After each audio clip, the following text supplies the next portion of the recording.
Переходим к следующему докладу. Вот наш уважаемый Николай Максимович Сергеев, он представитель белорусского телевидения РУС. Доклад его «Русский язык на Белой Руси». Очень важная тема. Я о ней как раз упоминал во вступлении.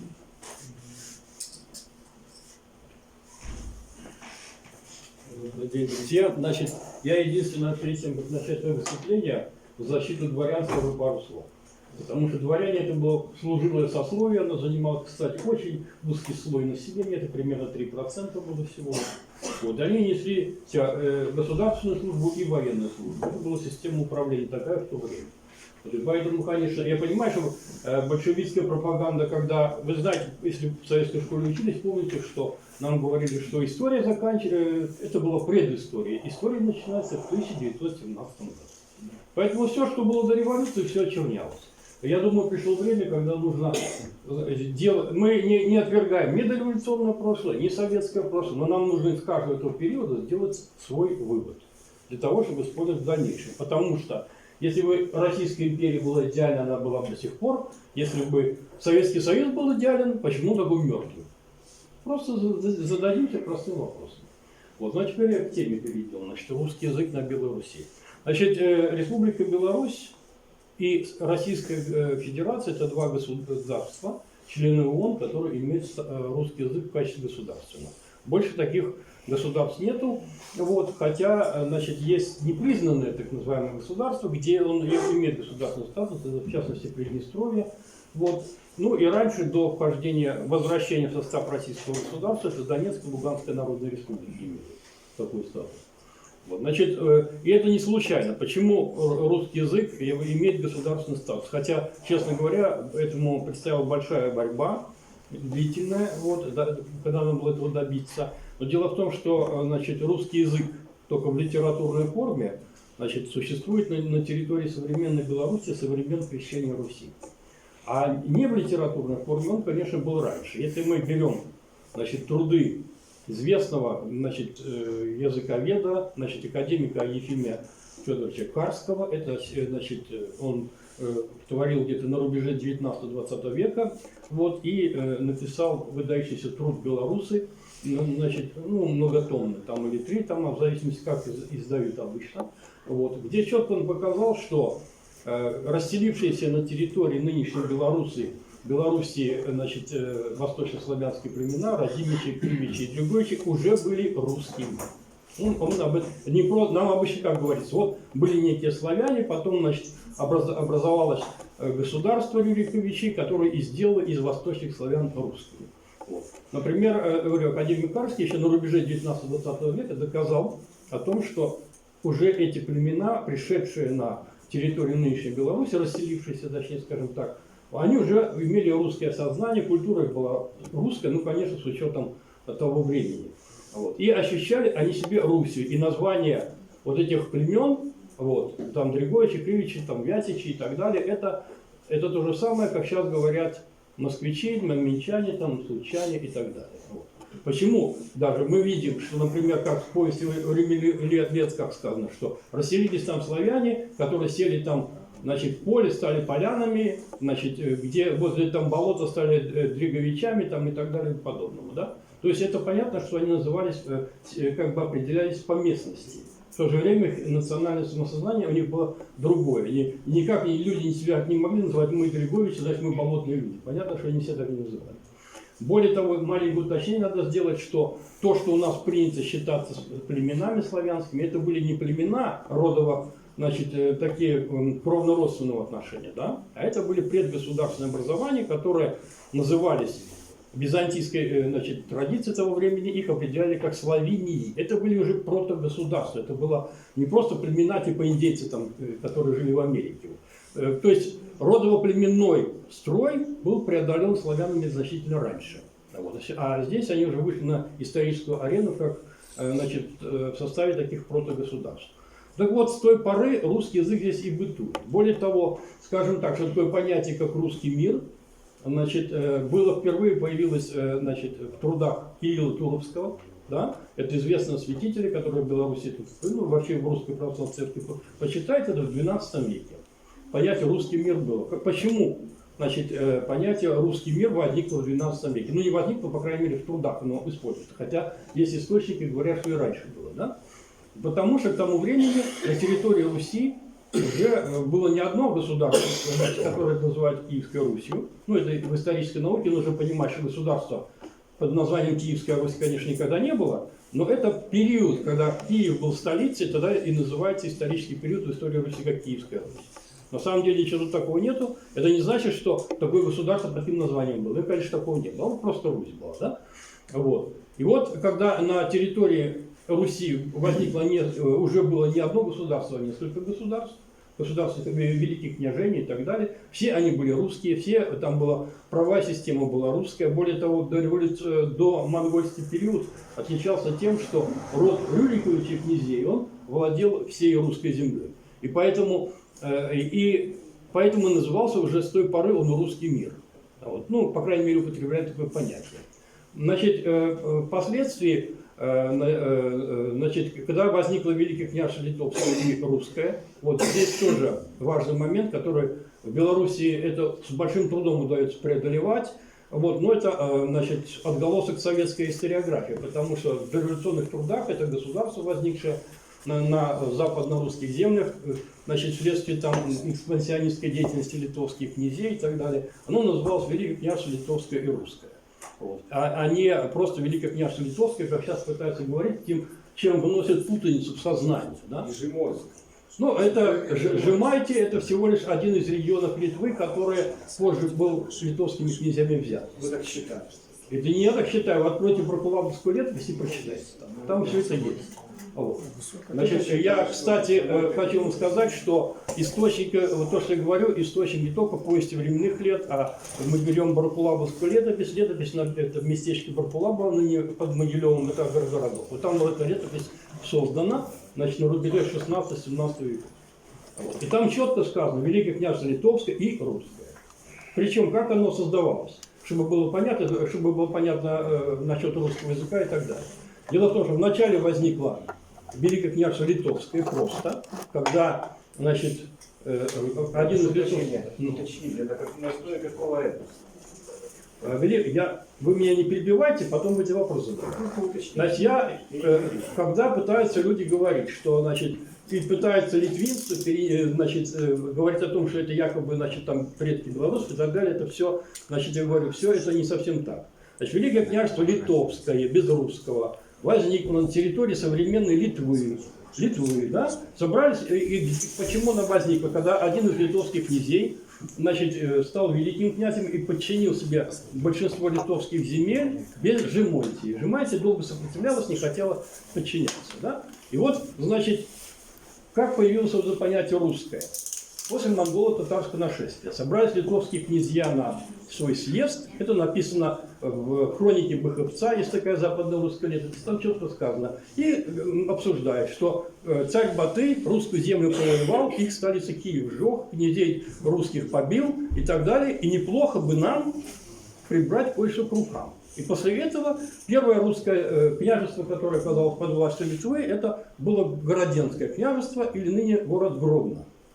Вот. Причем накануне, примерно лет за 20 до этих событий, Гродно, или Городень тогда он назывался, был сожжен татарами. Последний князь Рюрикович погиб при его защите, Глеб Юрьевич такой, горожане погибли. Вообще, короче, земля лежала в опустении. И после этого литовские князья присоединили первую русскую землю и при этом добавили себе приставку. Княжество Великое, Литовское и Русское. Причем по феодальным законам, значит, для того, чтобы стать, и тем пониманием, которое было тогда на Руси, для того, чтобы стать законным владельцем какой-то русской земли, нужно иметь отношение к князьям Рюриковичам. Можно было, конечно, захватить, но это был бы узурпатор и так далее и тому подобное.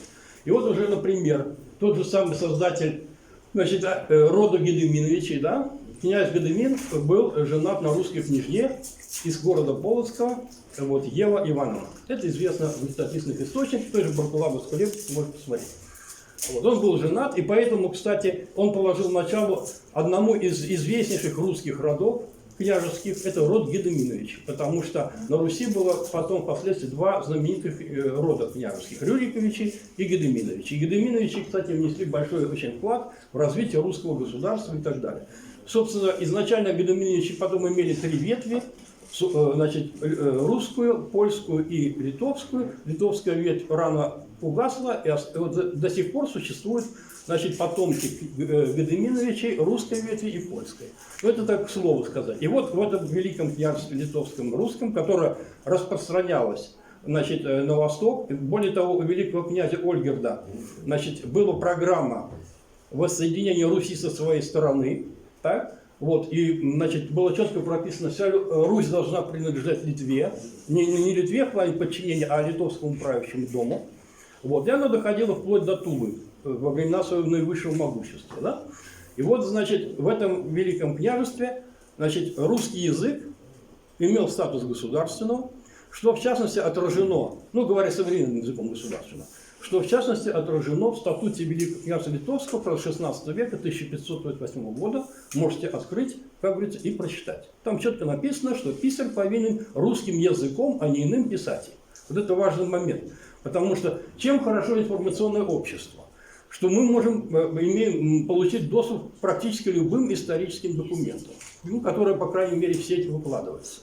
Если раньше, например, можно было говорить все, что угодно, называть язык Великого княжества Литовского, русского, там, старобелорусским, староукраинским, еще каким-то, или славянским просто, да, мы берем документ, смотрим, и там написано русский язык. Не мова там какая-то, а именно язык.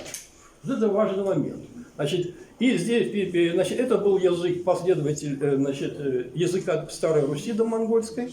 Вот, он мало чем отличался от языка, значит, Московской Руси. Об этом множество источников об этом говорит, что друг друга, значит, вельможи и что московского государства, что литовско-русского прекрасно понимали без переводчика друг друга. Собственно, переводчики не нужны были. Но, значит, после того, как была создана, значит, Речь Посполитая, это совершенно отдельная там тема. Значит, русский язык в 1696 году Сеймом Речи Посполитой был запрещен на территории Великого княжества Литовского русского. Так?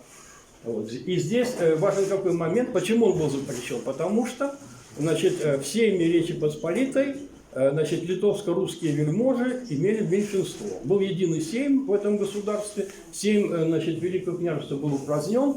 И в итоге, значит, весь 18 век был без русского языка. Здесь, без официального русского языка. На русском языке, как говорил только, как говорили тогда, хлоп и поп. Вот это вот, то есть часть православного священства, которое было в подполье, вот там уже это церковная уния. И, кстати, надо сказать, что униатская церковь, которая была создана, так сложилось, что, значит, униаты времен Речи Посполитой и униаты, которые есть сейчас на Украине, это, конечно же, разные абсолютно вещи, потому что униатская церковь времен Речи Посполитой во многом сохранила русское самосознание, значит, у местного населения. И она, собственно, и называлась Русская греко-католическая церковь. Она так и называлась вплоть до середины 20 века. Вот, она так и называлась, потом была с подачи, значит, американцев переименована в белорусскую униатскую, так называемую украинскую униатскую церковь. Так вот, значит, здесь важный какой момент. Есть такой выдающийся русский философ Николай Волжский, вот, который в середине 20 века сказал очень важную фразу. Он уроженец Витебщины. Он сказал, что вся история белорусов – это их борьба за свою русскость. Вот это вот борьба как началась в давние времена, так до сих пор она и продолжается. Потому что, значит, и здесь надо что сказать. Вот важный момент, как коснемся еще, почему нужно... Вот, кстати, часто упоминаются там еврейский народ и так далее. Почему такой живучий и много чего люди добиваются? Потому что у них долгая память. Они помнят прекрасно своих там каких-то пращуров, несколько тысяч лет давности что-то произошло, они отмечают свои праздники и так далее. Так вот, одна из, так сказать, заслуг в кавычках советского периода в том, что постарались у русского народа отнять его историческую память. Чтобы у него память была короткая. Вот. Ну, во-первых, интереснейшие моменты, документы об этом сейчас вот все опубликованы, говорят о том. Например, берем, шутка была так называемая белорусизация 20-х годов. Во-первых, как создавался СССР. Я уже, так сказать, в двух словах буквально скажу. об этом. Значит, после гражданской войны, значит, в среде большевиков было две группы. Одна большевики, значит, назовем так, космополиты или интернационалисты, это Ленин, Троцкий и Радек, такой известный, один из деятелей, да.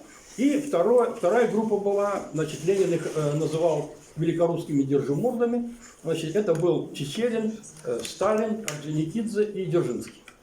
Вот группа Дзержинского, Сталина и Чечерина выступала для того, чтобы на территории исторической России была создана Российская Советская Федеративная Социалистическая Республика, и все советские республики, которые возникли на территории исторической России, вошли в состав Российской Федерации. Так? И я думаю, и когда, значит, был очень жесткий спор между Лениным и Сталиным на эту тему, но Ленин, значит, вследствие своего авторитета и так далее, все-таки продавил с большим трудом, это интересно сейчас документы об этом смотреть, идею создания СССР. Что такое было СССР? Значит, Ленин, Троцкий и Радек, так сказать, и прочие были одержимы идеей мировой революции. Так? Это был такой глобалистский проект левого толка, да? Так называемая Земшарная республика. И вот как были, если помните, попытки, значит, создания советских республик в Германии, это Баварская республика, в Венгрии и в Иране, в частности. Да, они были созданы, мы являемся частью одной русской цивилизации. В Беларуси тоже пытались такое провернуть, потому что в 1990 году еще коммунистический, так скажем, советский Верховный Совет принимает закон о языках, где русский язык лишается статуса государственного. Так? Ну, собственно, белорусский только объявляется, значит, государственным, а русским вообще. И программа принимается на 10 лет для полной ликвидации, ну, так же на Украине, ликвидации, значит, русского языка из деловой, там, экономической, общественной жизни. Вот, на 10 лет было все это расписано. Да? Вот. И когда, значит, в 1994 году состоялись, значит, первые президентские выборы, у, значит, Лукашенко было, значит, фактически 3 лозунга, да? Один лозунг – государственное двуязычие, второй лозунг – Союз России, третий лозунг – борьба с коррупцией. Ну, собственно говоря, он и побеждает, значит, в выборах и так далее.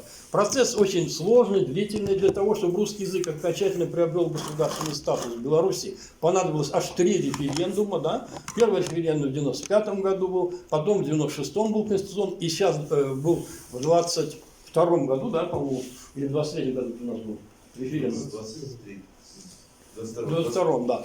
Значит, окончательно. То есть и во властных структурах и так далее, ну, там, так сказать, целое, значит, вот то, что мы называем здесь скрытая глубинная речь Посполитой, в свое время Трамп дал хорошую формулировку, значит, своих противников глубинное государство, но она вполне удачная. Вот глубинная речь Посполитой, которая здесь существует в лице, в первую очередь, творческих всяких деятелей, взросшенных в советское время. Вот парадокс, да, но вот эта вот русофобская интеллигенция, так называемая, которая здесь говорилось о том, что есть, значит, творческая интеллигенция и техническая, да? Так вот, эта вся творческая интеллигенция русофобская была взросшена в советское время здесь. И это, на первый взгляд, удивительно, на самом деле ничего удивительного нету, потому что национальная политика на Украине и в Беларуси была направлена, весь советский период с равной степенью интенсивности была направлена на то, чтобы оторвать белорусов и украинцев от русского народа. Вот, доказать, что они не русские. И белорусам повезло в этом плане, потому что понятие белорусы, корень рус сохранился, хотя были попытки в 20-е годы и в начале 90-х корень рус убрать. Было. Но на Украине это удалось. В 1926 году понятие Малороссии было запрещено на Украине как реакционная форма там, угнетения и так далее и тому подобное. Оно было запрещено. Вот. И в результате мы получили, что у людей из основы самосознания выбили понятие Руси, потому что русское самосознание – это основа сознания, основа самосознания как белорусов, так и малороссов, так и великороссов. Если из этих убрать основу самосознания русскую, то получится очень удобная масса, значит, этническая, она будет упорная, она будет героическая, да, но она будет уже сражаться в интересах других сил. Это мы видим на Украине. Когда, значит, украинская армия упорно сражается, да, как русская армия, но они сражаются против себя, своего же народа, своей истории и так далее. Вот. И поэтому это огромная катастрофа для всего русского мира, русской цивилизации, потому что из них происходит война русских с русскими там. В то время, когда, значит, русские... Все, заканчиваю, да. Минута.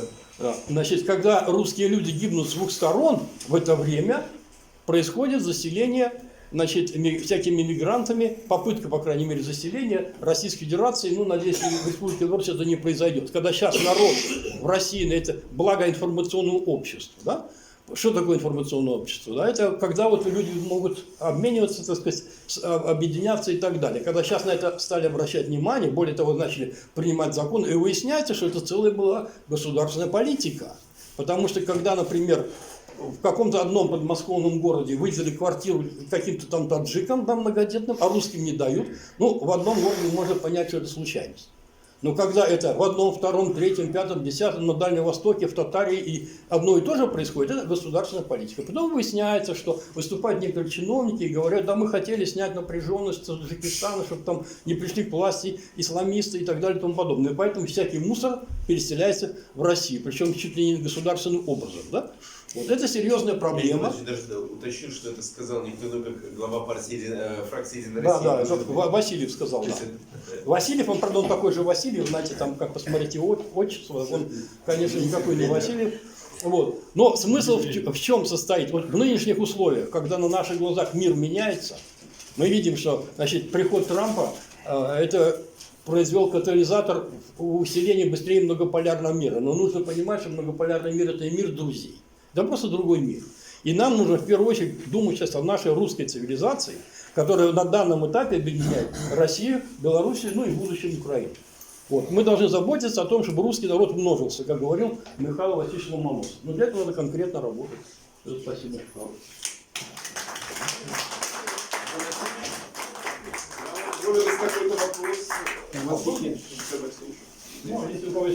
Тема очень серьезная, конечно. Я в прошлом году тоже вот по теме языка как раз делал доклад. С другой стороны доходил. Я просто знаю достаточно большое количество людей, которые переселились в Белоруссию, ну, более сотни. Вот, в сельскую местность переселились из других стран. Вот, и они уехали. Вот, в течение последних 1,5-2 лет они уехали все. Потому что там преподавание только на белорусском языке шло. Где? Здесь это есть проблема, значит, я буквально вам отвечу. Значит, ситуация какая, что, значит, это бред. это не бред. В сельской местности белорусская Тихо, тихо. Знаете, я значит, вопросом этим занимался, я вам расскажу. Белорусской, значит, в сельской местности количество, значит, преподавания, несмотря на то, что многие родители требуют, чтобы перевели на русский язык, власти упорно не хотят этого делать. Хотя, значит, и преподают предметы только на белорусском языке. Я по роду своей деятельности, как журналист, был неоднократно в белорусских вот этих школах и видел, что дети говорят на русском, учителя на русском, только на уроках на белорусском, на перемене опять на русском. Более того, сейчас тенденция какая есть. Например, было в прошлом году скандал целый был в Ракове. В Ракове это районный центр под Минском, да? Там, по-моему, 2 или 3 школы. Родители, которые переехали, ну, благодаря, значит, программе там государства в малые города, вот из Минска переехали родители. А их дети там на эти белорусскоязычные школы, да? Вот. Они стали требовать, и добились таки, но это была длительная тяжба, хотя закон и конституция говорит, что, значит, родители имеют право выбора языка обучения для своих детей. Или русский, или белорусский. Белорусский, кстати, язык изучается во всех школах в обязательном порядке, да? Вот. И причем я скажу так, что белорусский язык это является разновидность одна из русского языка, и противоставлять их не надо, но основу образования люди должны, конечно, получать на том языке, каком хотят. И в деревне в том числе. Поэтому это длительный процесс, к сожалению, эта борьба идет. Вот. Мы видим, что мы здесь метро на английском объявляют до сих пор, хотя много народ протестует. Хорошо тогда. Спасибо.